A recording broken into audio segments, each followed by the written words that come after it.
Hello everyone, सौम्य education seated class में मैं Sunaina ma'am आप सभी का स्वागत करती हूँ। चलिए स्टूडेंट, आज हम लोग जुलाई 2009 के 1 to 5 यानी कि पेपर 1 के हिंदी के क्वेश्चन के बारे में डिस्कस करेंगे। ठीक है, इससे पहले सीडीपी और पर्यावरण अध्ययन का डिस्कशन किया गया था। आप सभी जो क्लास किए हैं तो बहुत अच्छी बात है, जो नहीं किए हैं वो हमारे प्लेलिस्ट में जा करके जुलाई 2019 के सीडीपी और पर्यावरण अध्ययन के सेट प्रैक्टिस को देख सकते हैं कि 19 में कैसे क्वेश्चन पूछे गए थे। तो चलिए हम लोग आज हिंदी को देखते हैं। हिंदी में मुख्य प्रश्नों पर आज फोकस करेंगे। चलिए क्वेश्चन नंबर 1 देखते हैं। क्वेश्चन नंबर 1 क्या कह रहा है कि निर्देश है, इंस्ट्रक्शंस है दिए हुए और इस इंस्ट्रक्शंस को हमें क्या करने हैं, फॉलो करना है। ठीक है, तो 91 से 99 तक 91 to 99 कह रहा है कि नीचे दिए गए गद्यांश को पढ़कर पूछे गए प्रश्नों के सबसे उपयुक्त उत्तर वाले विकल्प को चुनिए। ठीक है, तो पहला कह रहा है क्वेश्चन, हमें पैसेज दिया गया है और उन पैसेज को पढ़ने हैं और पैसेज के आधार पर 91 to 99 के क्वेश्चन को सॉल्व करने हैं। कह रहा है मानव के मर्म स्थल में परोपकार और त्याग जैसे सद्गुणों की जागृति तभी हो पाती है जब वह अपने तुच्छ भौतिक जीवन को नगण्य समझकर उत्साह उमंग के साथ दूसरों की सेवा शुश्रूषा, ठीक है, यानी शुश्रूषा यानी सत्कार, सेवा सत्कार, ठीक है, तथा सत्कार करता है। यह कठोर सत्य है कि हम भौतिक रूप में इस संसार में सीमित अवधि तक ही रहेंगे। हमारी मृत्यु के बाद हमारे निकट संबंधी बंधु बांधव जीवन भर हमारे लिए शोकाकुल और प्रेमाकुल भी नहीं रहेंगे। दुख मिश्रित इस निर्बल भावना पर विजय पाने के लिए तब हमारे अंतर्मन में एक विचार उठता है कि क्यों ना हम अपने सत्कर्मों और सद्गुणों का प्रकाश फैलाकर सदा सदा के लिए अमर हो जाए।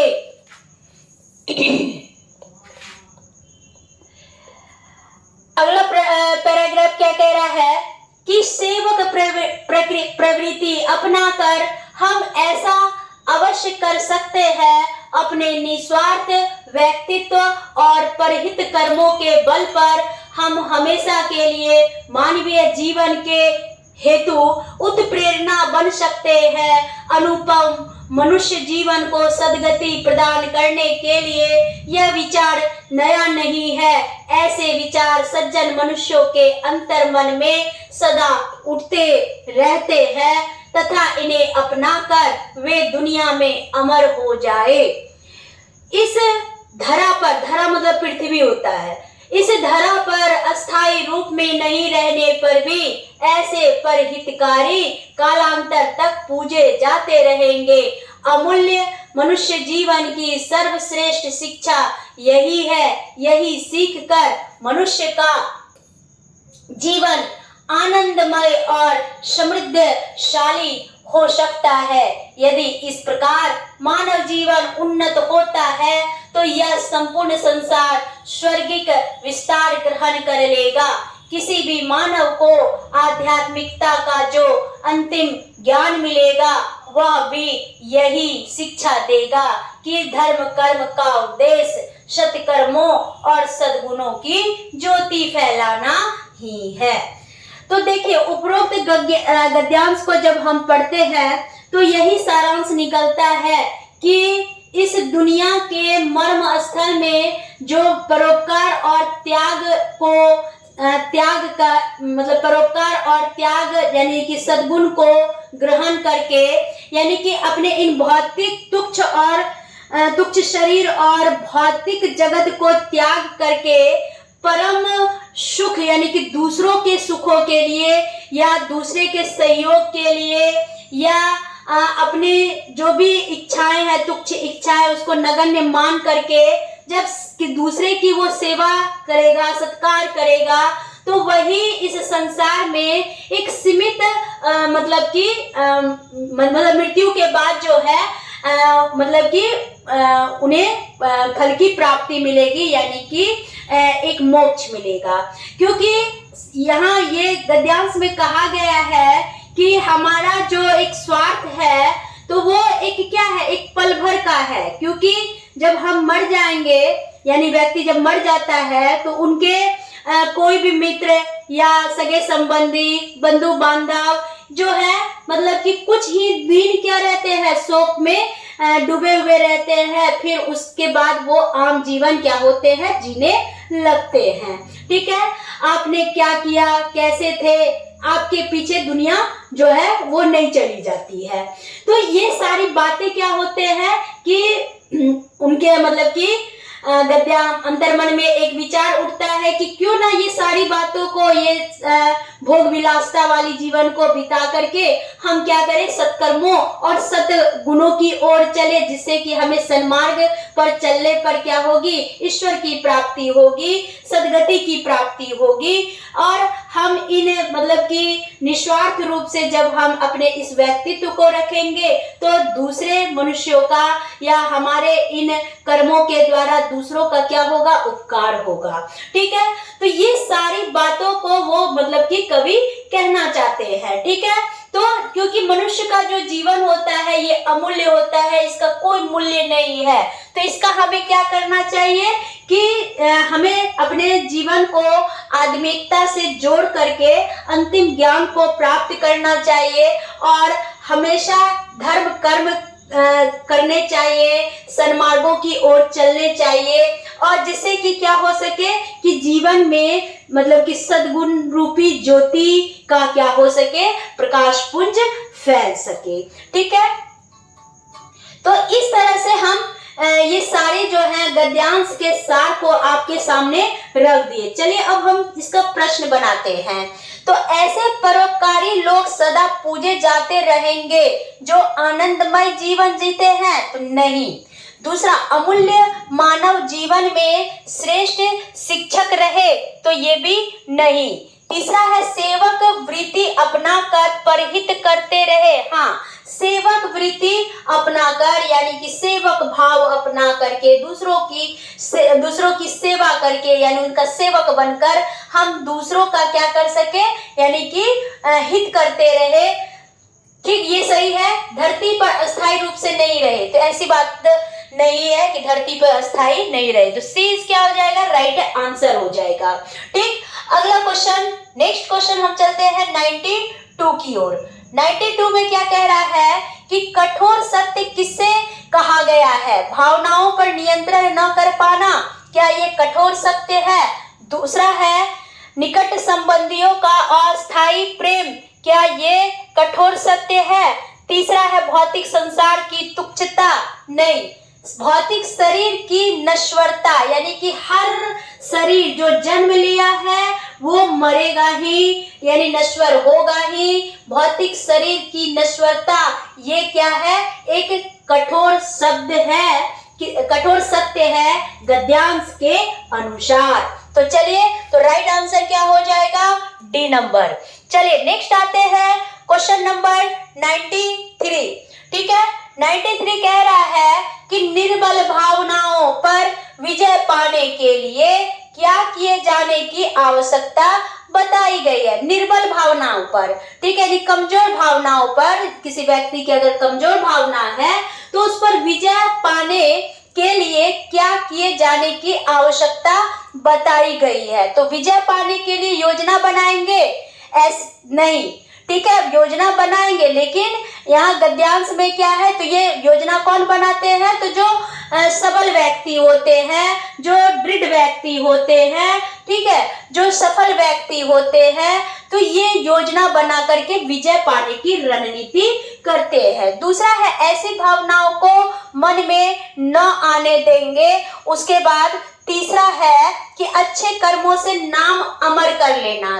तो निर्बल भावनाओं पर विजय पाना है तो अच्छे कर्मों से नाम अमर कर लेना और सदा सदा के लिए अमर हो जाना। तो बिल्कुल सदा सदा के लिए अमर हो जाएंगे, लेकिन किसके द्वारा? अच्छे कर्मों से हम अपना नाम क्या कर लेंगे, अमर कर लेंगे। तो इसलिए बेस्ट ऑप्शन क्या हो जाएगा, सी नंबर। अगला क्वेश्चन, ठीक है, अगला क्वेश्चन देखेंगे। अगला क्वेश्चन कह रहा है कि हमारा जीवन सदा प्रेरणा बन सकता है यदि हम सेवक प्रवृत्ति का प्रचार प्रसार करें, परहित सेवक प्रवृत्ति का प्रचार प्रसार करें। ठीक है, तो सेवक प्रवृत्ति का प्रचार प्रसार की बात हो रही है, तो ये प्रचार प्रसार हम नहीं करेंगे। ठीक है, उसके बाद हम परहित और परोपकार करें। चलिए, इसको हमारा जीवन सदा प्रेरणा बन सकता है जब हम दूसरों का हित करें, परोपकार करें। चलिए, बी नंबर मानते हैं। उसके बाद सी नंबर पहले देख लेंगे ऑप्शन कि सी क्या कह रहा है। सी कह रहा है निस्वार्थ भाव से परोपकार करें, और चौथा है पर सेवा के लिए सबको प्रेरित करें। तो चलिए, हमारा सबसे बड़ा जो है कि हमारा जीवन सदा प्रेरणा तब बन सकता है जब हम क्या करेंगे कि अपने जो पर सेवा के लिए यानी दूसरों की सेवा के लिए सबको प्रेरित करेंगे कि भाई मानव का जो जीवन है वो क्या है, मतलब कि नश्वर है। तो ऐसे में हमें क्या करना है कि अपना जो है, जो भी मतलब कि हमारे पास समय बचा है उसे हम क्या करें, दूसरों की सेवा में जो है लीन कर दे, जिससे कि मानव का कल्याण होगा। ठीक है, चलिए, तो राइट आंसर क्या हो जाएगा, राइट आंसर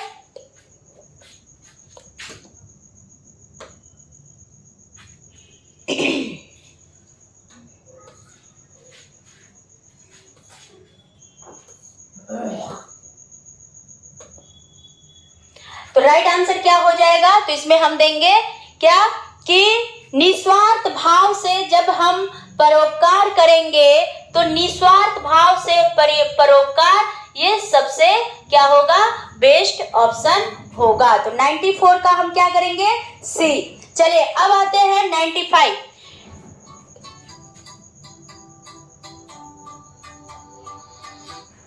तो 95 में क्या देखेंगे कि धर्म के आचरण के उद्देश्य क्या हैं।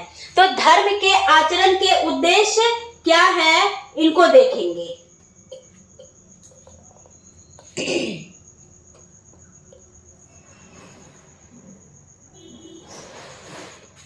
ठीक है, तो धर्म के आचरण के उद्देश्य क्या है,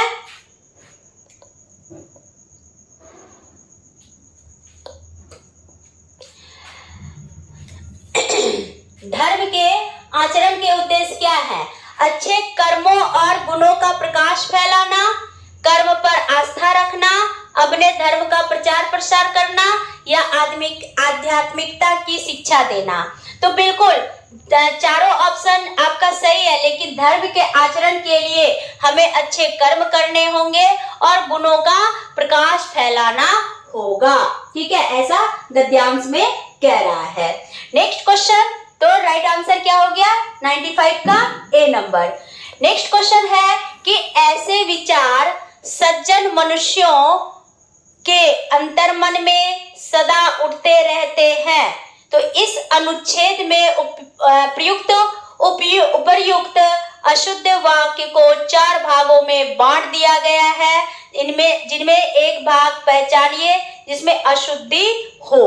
ठीक है, तो हमें अशुद्धि खोजना है। ठीक है, तो अशुद्धि क्या है देख लेते हैं।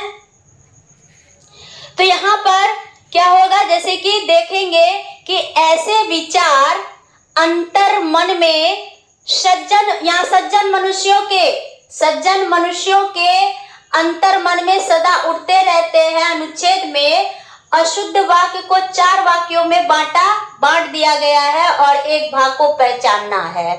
ठीक है, तो एक भाग को पहचानना है, तो वो पहचान हम कैसे करेंगे, तो इसमें हम यहाँ ये देखेंगे कि यहाँ पर सज्जन मनुष्यों के, या मनुष्यों नहीं होगा, सज्जन मनुष्य के होगा। ठीक है, चलिए, अब तो इसका जो राइट आंसर क्या हो जाएगा, सी नंबर। अब है अगला क्वेश्चन 97 कह रहा है शेष शब्दों से भिन्न शब्द पहचानिए। शेष शब्दों से भिन्न शब्द हमें पहचानना है। ठीक है, तो क्या है, तो सबसे पहला है सत्यवादी, सद्गुण, सद्गति, सत्कर्म। ठीक है, तो यहाँ पर एक चीज है कि ये सत्यवादी जो है यानी कि क्या है कि एक सत्यता से जो है यानी सत्य बोलने वाला सत्यवादी कहलाता है। सद्गुण, सद्गति, सत्कर्म। ठीक है, तो यहाँ पर सद्गुण सद्गुण है। ठीक है, तो ये नहीं देंगे। अब सत्यवादी और सत्कर्म है, तो भिन्न शब्द निकालना है। तो यहाँ क्या होगा, सद्गुण, सद्गति और सत्कर्म, ये तीनों का क्या होता है यानी कि एक मतलब कि अर्थ होता है, यानी कि सद्गुण यानी कि अच्छे गुण, सद्गति यानी अच्छी गति, सत्कर्म यानी अच्छे कर्म, यानी सब में अच्छे अच्छे का संबोधन हो रहा है। ठीक है, सत्यवादी यानी कि सत्य बोलने वाला या ना कि अच्छा बोलने वाला, तो इसलिए ये क्या है, भिन्न है।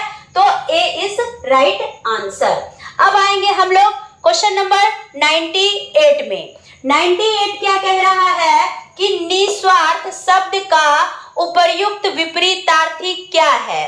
तो जब निस्वार्थ का क्या होगा, विपरीतार्थी का मतलब उल्टा, तो निस्वार्थ का उल्टा क्या होता है, यानी कि देख लेते हैं ऑप्शन पहले, स्वार्थी, परोपकारी, निस्वार्थी, उसके बाद स्वार्थी, परार्थी। तो क्या होगा, निस्वार्थ का जो हो जाएगा क्या, निस्वार्थ का स्वार्थ क्या हो जाएगा, 98 का क्या होना है बताइए जल्दी से, सी स्वार्थी। चलिए आगे बढ़ेंगे। नेक्स्ट क्वेश्चन 99, गद्यांश में उपयुक्त प्रयुक्त आध्यात्मिकता शब्द में उपसर्ग प्रत्यय बना है। आध्यात्मिकता यानी कि यहाँ पर हम क्या देख रहे हैं कि आध्यात्मिकता में यानी अधि, अधि क्या लगा है, अधि पर उपसर्ग।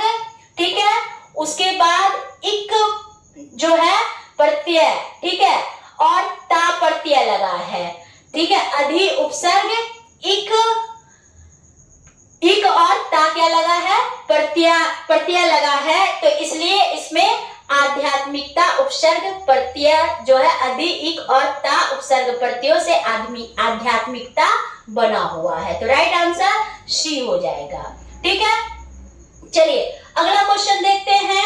नेक्स्ट है पैसेज, शायद देखेंगे कि निम्नलिखित काव्यांश को पढ़कर पूछे गए प्रश्नों के सबसे उपयुक्त उत्तर वाले विकल्प को चुनिए। ठीक है, विविध प्रांत है, अपनी अपनी भाषा के अभिमानी है हम, पर इन सबसे पहले दुनिया वालों हिंदुस्तानी हम। रहन सहन में, खान पान में भिन्न भले ही हो कितने, इस मिट्टी को देते आए मिलजुल कर कुर्बानी हम। सदियों से कुचले लाखों तूफान हमने पदतल से, आज झुके कुछ टकरा कर तो कल लगते फिर जागे से।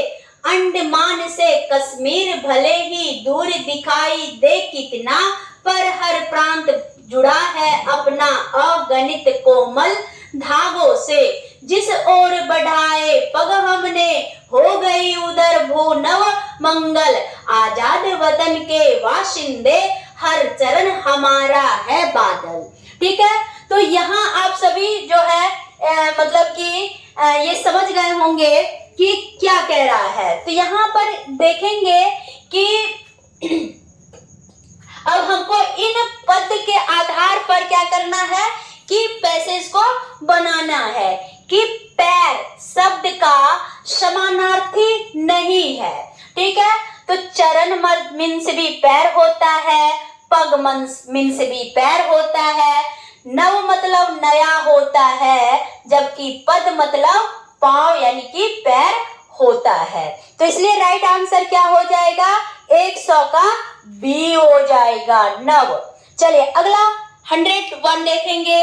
101 क्या कह रहा है, क्वेश्चन नंबर 101 में कह रहा है, कविता के अनुसार विविधताओं के बीच भी हम एक हैं, क्योंकि सबसे पहले हम स्वतंत्र हैं, स्वाभिमानी हैं, भारतीय हैं या वीर बहादुर हैं। तो देखिए, हम इस कविता के अनुसार अगर देखना चाहें तो कविता के अनुसार हम यही देखेंगे कि ये कविता में कहा गया है कि विविधताओं के बीच हम अगर एक हैं तो अर्थात हम क्या है, भारतीय हैं। क्या है, हम भारतीय हैं। तो इसलिए क्या है, तो राइट आंसर सी हो जाएगा। नेक्स्ट क्वेश्चन, समाज की दृष्टि से शेष से भिन्न पद क्या है? ठीक है, यानी कि कोई एक भिन्न यानी अलग हमें पद को देखने हैं। ठीक है, तो चलिए यहाँ मिलना जुलना, रहन सहन, खान पान, ठीक है, अपनी अपनी यहाँ क्या है, यहाँ सारा क्या है, मिलना जुलना, रहन सहन यानी कि मिलता जुलता यानी कि भाषा है, खान पान, लेकिन अपनी अपनी जो है ये क्या है, अलग अलग है। चलिए नेक्स्ट आते हैं क्वेश्चन नंबर 103।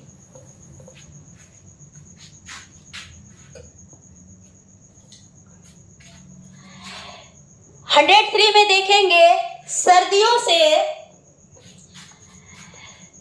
से कुचले लाखों तूफान हमने, सर्दियों से कुचले लाखों तूफान हमने, पद तल से पंक्ति में तूफान का भाव क्या है? तो ये देखिए, तूफान से यहाँ एक ही भाव है, क्या, लड़ाइयाँ, आंधियां, कठिनाइयां या आक्रमण, यानी कि तूफान का भाव, तूफान का मतलब लड़ाइयाँ का भाव, लड़ाई का भाव है। ठीक है, कि तूफान अगर दबाए हुए है तो यानी कि कोई भी हमारे भारत पर क्या करेगा, नजर डालेगा तो उसका आंख नोच लेंगे, यानी कि लड़ाई पर क्या हो जाना, आतुर हो जाना। ठीक है, चलिए, तो इसलिए क्या होगा, तूफान से यहाँ पद में जो है लड़ाई का संबंध है। नेक्स्ट आते हैं 104, अंडमान से कश्मीर भारत में है। तो क्या अंडमान से कश्मीर भारत में है? क्या क्रांतिकारी राज्य, निकटस्थ राज्य या दूरस्थ राज्य या बलिदानी राज्य, क्या होगा? तो यहाँ हमेशा देखेंगे, जब भी अंडमान से कश्मीर भारत में है तो ये एक दूरस्थ राज्य को क्या कर रहा है, निरूपित कर रहा है। ठीक है, क्योंकि यहाँ आप देखेंगे, जब हम थोड़ा पैसेज को नीचे लाते हैं, नीचे लाके आप पैसेज को थोड़ा पढ़िए, यहाँ पे कहा गया है एक लाइन,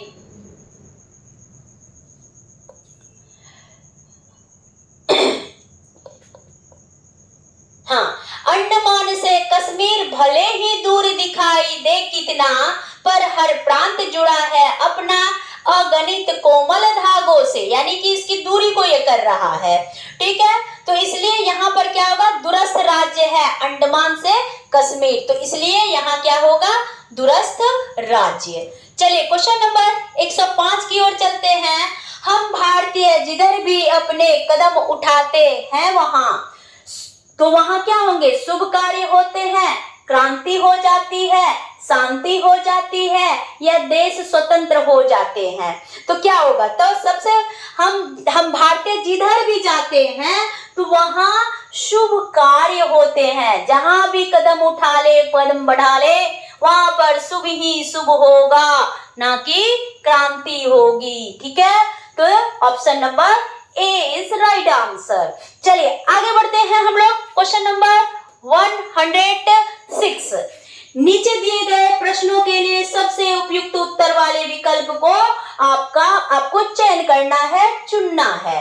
ठीक है, तो पहला है आपका, भाषा कौशल के संबंध में कौन सा कथन सही नहीं है? भाषा कौशल एक क्रम में ही अर्जित किए जाते हैं। बिल्कुल, भाषा कौशल क्रम में यानी कि सुबोपली पर क्या होता है, बच्चा आधारित होता है, यानी कि पहले श्रवण कौशल, फिर वाचन कौशल, फिर पठन कौशल और फिर लेखन कौशल। तो इसलिए सुबोपली, तो ये क्रमबद्ध होते हैं, पहले सुनते हैं, फिर बोलते हैं, फिर पढ़ते हैं, फिर बच्चे लिखने की कौशल अर्जित करते हैं। तो ये तो सही है, यहाँ तो हमें नहीं खोजना है।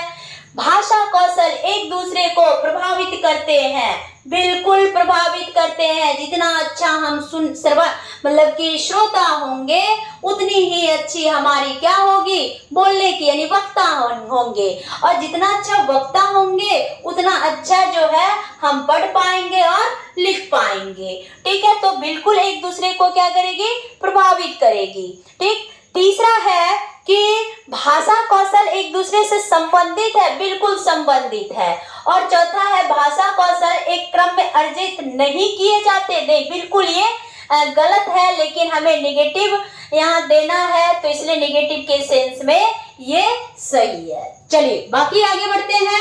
तो राइट आंसर इसका 106 का डी हो गया। अगला क्वेश्चन, क्वेश्चन नंबर 107 कह रहा है कि बच्चों के भाषा प्रयोग में होने वाले त्रुटियों के संबंध में कौन सा कथन उचित नहीं है। तो त्रुटियों का अर्थ नहीं है शिक्षक में कमी। त्रुटियों का अर्थ नहीं है कि शिक्षक में कमी, शिक्षक में अगर कमी होती है तो शिक्षक त्रुटियां करेंगे। ठीक है, चलिए, तो यहाँ त्रुटियों का अर्थ नहीं है कि शिक्षक में कमी, यानी कि अगर त्रुटियां होती है, चाहे वो बच्चों के द्वारा हो तो या शिक्षक के द्वारा, तो यानी कि शिक्षकों में कमी है, यहाँ उचित नहीं है देना। बिल्कुल सही, ठीक है, ये उचित नहीं है। ठीक है, चलिए, त्रुटियां सीखने की प्रक्रिया का एक पड़ाव है। हाँ, त्रुटियां जो है एक प्रोसेस का क्या होता है, पड़ाव है। जब भी हम कुछ करते हैं तो त्रुटियां होती है। ठीक है, उसके बाद तो ये नहीं होगा। त्रुटियों का अर्थ है भाषा अज्ञानता, नहीं। उसके बाद त्रुटियां बच्चों की मदद का मार्ग तय करती है, नहीं। ठीक है, तो इसलिए यहाँ नहीं के सेंस में क्या होगा, पहला होगा। तो इसलिए राइट आंसर क्या हो गया बच्चे, 107 का ए नंबर। चलिए आगे बढ़ते हैं हम लोग। नेक्स्ट क्वेश्चन, क्वेश्चन नंबर 108 में देखेंगे कि निम्नलिखित में से कौन सा प्रश्न बच्चों के भाषा आकलन की दृष्टि से सर्वाधिक उपयोगी है। ईदगाह कहानी की मुख्य घटनाएं बताइए। दूसरा है ईदगाह कहानी की मुख्य पात्र का नाम बताइए। तीसरा है ईदगाह कहानी को अपनी भाषा में सुनाइए। ईदगाह कहानी में हामिद ने क्या खरीदा। तो देखिए, यहाँ मेन सबसे पहली बात क्या है कि कौन सा प्रश्न बच्चों के भाषा आकलन की दृष्टि से सबसे अधिक उपयोगी। तो सबसे अधिक उपयोगी क्या होगा कि ईदगाह कहानी की मुख्य घटना को हम बता देंगे ना, तो बच्चा जो है ईदगाह के कहानी का मुख्य पात्र भी जान जाएगा, ईदगाह कहानी को अपनी भाषा में वो सुना भी देगा। और ईदगाह कहानी में हामिद क्या खरीदा था, चिमटा खरीदा था, किसके लिए, अपनी दादी अमीना के लिए, ये भी जान जाएगा। तो इसलिए राइट आंसर क्या होगा बच्चा, यानी ए होगा। यानी इसमें सारी बातें, यानी ये तीनों बातें क्या होगी, इसमें आधारित होगी। चलिए आगे बढ़ते हैं। क्वेश्चन नंबर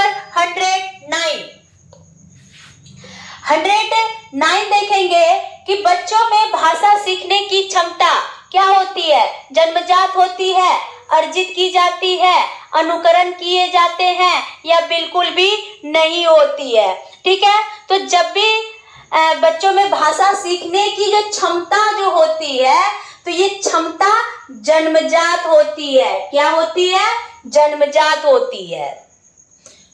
ठीक है, क्योंकि ये संज्ञान पर क्या होते हैं, आधारित होते हैं। भाषा आप सिखाते नहीं है, वो सीखने की क्या रखता है, जन्मजात जो है संज्ञान रखता है, यानी कि सीखने की एक जिज्ञासा वो जन्म से ही लेकर आता है। ठीक है, चलिए आगे बढ़ेंगे हम लोग। नेक्स्ट 110, बच्चों के भाषा सीखने में सर्वाधिक महत्वपूर्ण क्या है। तो भाषा सीखने में क्या सुंदर लिखना जरूरी है, या मानक वर्तनी जरूरी है, या शुद्ध उच्चारण जरूरी है, या बातचीत करना जरूरी है। ठीक है, तो यहाँ हम क्या देखेंगे कि बातचीत करना सबसे जरूरी होता है, क्योंकि बातचीत जब आप करने जानते हैं तो आप शुद्ध उच्चारण करना सीख जाएंगे। उन बातों को आप मानक वर्तनी पर आधारित करेंगे, और जब आप शुद्ध उच्चारण करना सीख जाएंगे, वर्तनी पर आधारित करना सीख जाएंगे, तो ऑटोमेटिक है कि उसे सुंदर लिखना लिखना भी सीख जाएंगे। तो इसलिए बातचीत यानी कम्युनिकेशन जो है ये भाषा सीखने का सबसे अच्छा तरीका है, बहुत ही इंपॉर्टेंट है। ठीक, चलिए राइट आंसर डी। चलिए आगे बढ़ेंगे हम लोग। 111 क्या कह रहा है कि प्राथमिक स्तर पर भाषा सीखने सिखाने का क्या अर्थ है, यानी 1 to 5 पर आपको भाषा सिखाने का क्या मतलब कि अर्थ है ये देखेंगे। पहला है अलंकारिक भाषा का प्रयोग, यानी कि अलंकारिक भाषा का प्रयोग नहीं करेंगे, यानी कि अलंकार की जब बात आती है तो यानी कि शब्दों को क्या करना, सुसज्जित करना, आभूषित करना, जिससे कि वाक्य रूपी जो हार है वो शब्दों की मालाओं से क्या हो सके, सुशोभित हो सके। तो यह बच्चे को अलंकार की समझ नहीं होती है। ठीक है, दूसरा क्या है कि दूसरा कह रहा वर्णमाला सीखना। बिल्कुल, जब बच्चे प्राथमिक स्तर पर होंगे तो बच्चे क्या है, वर्ण सीखेंगे, फिर उस या अक्षर सीखेंगे। ठीक है, और वर्णों के समूह से क्या सीख जाएंगे, वर्णमाला सीख लेंगे। ठीक है, तो वर्णमाला बिल्कुल सीखेंगे। भाषा का प्रभावी प्रयोग और साहित्यिकी, ये तो दोनों नहीं होगा। तो भाषा का प्रभावी प्रयोग तभी होगा जब बच्चे में क्या होगा, वर्ण अक्षर का क्या होगा, ज्ञान होगा, यानी वर्णमाला का ज्ञान होगा। वर्णों के समूह को ही हम क्या बोलेंगे, वर्णमाला बोलेंगे। तो चलिए स्टूडेंट, तो यहाँ पर हम क्या देखें, 111 का बी देख लिए। चलते हैं अगले क्वेश्चन की ओर। 112 क्या कह रहा है, कह रहा है कि बच्चे सामाजिक अंतःक्रिया से भाषा सीखते हैं, यह विचार किसका है। ठीक है, तो बच्चे सामाजिक अंतःक्रिया, ये सामाजिक अंतःक्रिया की बात किसने किया, वाइगोवस्की ने। ठीक है, चलिए नेक्स्ट आते हैं 113 में। प्राथमिक स्तर के बच्चों में भाषा विकास की दृष्टि से सर्वाधिक महत्वपूर्ण क्या है। भाषा विकास की दृष्टि से पत्रकारिता, पाठ्य पुस्तक, प्राथमिक स्तर पर बाल साहित्य होगा। ठीक है, राइट आंसर। ठीक, नेक्स्ट है भाषा सीखने और भाषा अर्जित करने में मुख्य अंतर का आधार है। भाषा सीखने और भाषा अर्जित करने में मुख्य अंतर का आधार क्या है, तो भाषा का परिवेश, यानी कि बच्चे साक्षरता या पाठ्य सामग्री या भाषा आकलन की बात नहीं, जैसे भाषा का परिवेश मिलेगा उसमें भाषा उसी तरह से सीखेगा और भाषा को उसी प्रकार अर्जित करेगा। चलिए क्वेश्चन नंबर 115 की ओर चलते हैं। 115 क्या कह रहा है, कह रहा है कि प्राथमिक स्तर पर बच्चों की भाषा के आकलन में आप सर्वाधिक महत्व किसे देंगे। तो बच्चे का भाषा आकलन की बात हो रही है, तो यहाँ सबसे ज्यादा क्या है, पोर्टफोलियो, लिखित परीक्षा, जांच सूची या प्रश्नावली। तो देखिए पोर्टफोलियो पर हम क्या करेंगे, ज्यादा फोकस करेंगे, जिससे कि बच्चे की भाषा का क्या होगा, आकलन होगा। इसमें समय समय पर क्या होगी, बच्चे कितना भाषा सीख रहे हैं उनकी जांच हो पाएगी, उनका आकलन हो पाएगा, उनकी समस्याओं का समाधान जो है हो पाएगी। ठीक है, नेक्स्ट अब आते हैं क्वेश्चन नंबर 116। तो 115 का क्या हो गया, 115 का हम दिए कौन सा, पोर्टफोलियो। 116 पढ़ने की प्रक्रिया में सर्वाधिक महत्वपूर्ण क्या होना चाहिए, पढ़ना क्या प्रवाह होना चाहिए, यानी कि एकदम धारा प्रवाह होनी चाहिए, अक्षर ज्ञान पर आधारित होनी चाहिए, अर्थ पर आधारित होनी चाहिए या गति पर आधारित होनी चाहिए। ठीक है, तो यहाँ हम क्या देखेंगे कि जब भी हम पढ़ने की प्रक्रिया की बात आती है तो अक्षर ज्ञान, ठीक है, अक्षरों का ज्ञान होगा तभी आप पढ़ने की प्रक्रिया को क्या कर पाएंगे, सुनिश्चित कर पाएंगे। ठीक है, नेक्स्ट क्वेश्चन, क्वेश्चन नंबर 116, बच्चों को लिखना सिखाने में सबसे अधिक महत्वपूर्ण है क्या, काव्यात्मक भाषा, विचारों की अभिव्यक्ति, सुंदर लेखन या वर्तनी की शुद्धता। ठीक है। तो यहाँ सबसे बड़ी बात है वर्तनी की शुद्धता। अगर वर्तनी की शुद्धता रहेगी तो बच्चे को लिखना सिखाने में सबसे हेल्पफुल होगी। चलिए आगे बढ़ेंगे। तो राइट आंसर इसका देख लिए कि डी इज राइट आंसर 117 का, वर्तनी की शुद्धता। नेक्स्ट क्वेश्चन नंबर 118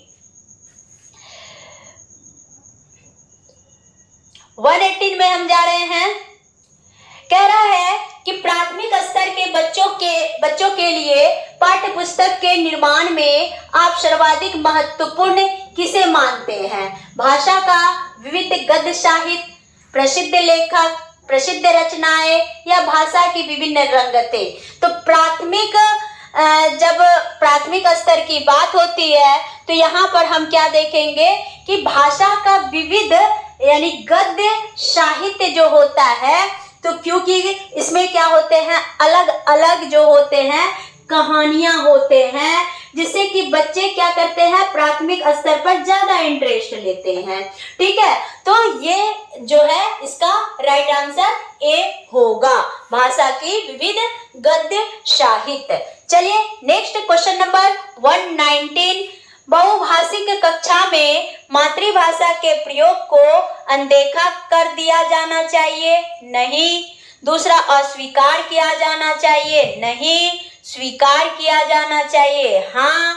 ठीक। सही, अधिक महत्व नहीं दिया जाना चाहिए? नहीं। तो राइट आंसर सी। चलिए नेक्स्ट क्वेश्चन और लास्ट क्वेश्चन है 120 कह रहा है कि भाषा सीखने सिखाने में सर्वाधिक महत्वपूर्ण है कौन? संचार माध्यमों का प्रयोग, अभिभावकों का साक्षर होना, भाषा शिक्षक का भाषा ज्ञान या भाषा का समृद्ध परिवेश। तो देखिए, भाषा सीखने सिखाने में ऐसा नहीं है कि संचार माध्यम नेट वगैरह मिल रहा है तो आप अच्छे से भाषा सीख लीजिएगा, ऐसी बात नहीं है। तो भाषा सीखने के लिए आपका भाषा का समृद्ध परिवेश होना चाहिए। तो राइट आंसर क्या हो जाएगा? D number. ठीक है, तो स्टूडेंट आज हम लोग हिंदी के 30 महत्वपूर्ण प्रश्नों का जो है कंसेप्ट जाने, क्लियरेंस किए। ठीक है, अगर आप सभी को इस ऑनलाइन क्लास से अगर बेनिफिट हो रहा हो, ठीक है, तो आप हमें कमेंट करके जरूर बताएं। और साथ ही अगर आज के इस टॉपिक में अगर किसी भी प्रकार की समस्याएं आई हो या आपकी अच्छी समझ हुई हो, तो आप सभी कमेंट बॉक्स में अपने सुझाव और अपने जो भी बातें हैं वो एक कमेंट के रूप में जरूर दीजिए। ठीक है, और जो भी हमारे नए व्यूअर देख रहे हैं उन्हें हम मतलब कि उनसे अनुरोध है कि वो हमारे चैनल को सब्सक्राइब कर ले, ताकि आपको रोजाना हमारे वीडियो का नोटिफिकेशन मिल सके और आप सभी जल्दी जल्दी सीटेट पास कर सके। तो चलिए स्टूडेंट, फिर हम लोग मिलते हैं लाइव क्लास में। तब तक के लिए बाय बाय, आप सभी को बाय बाय।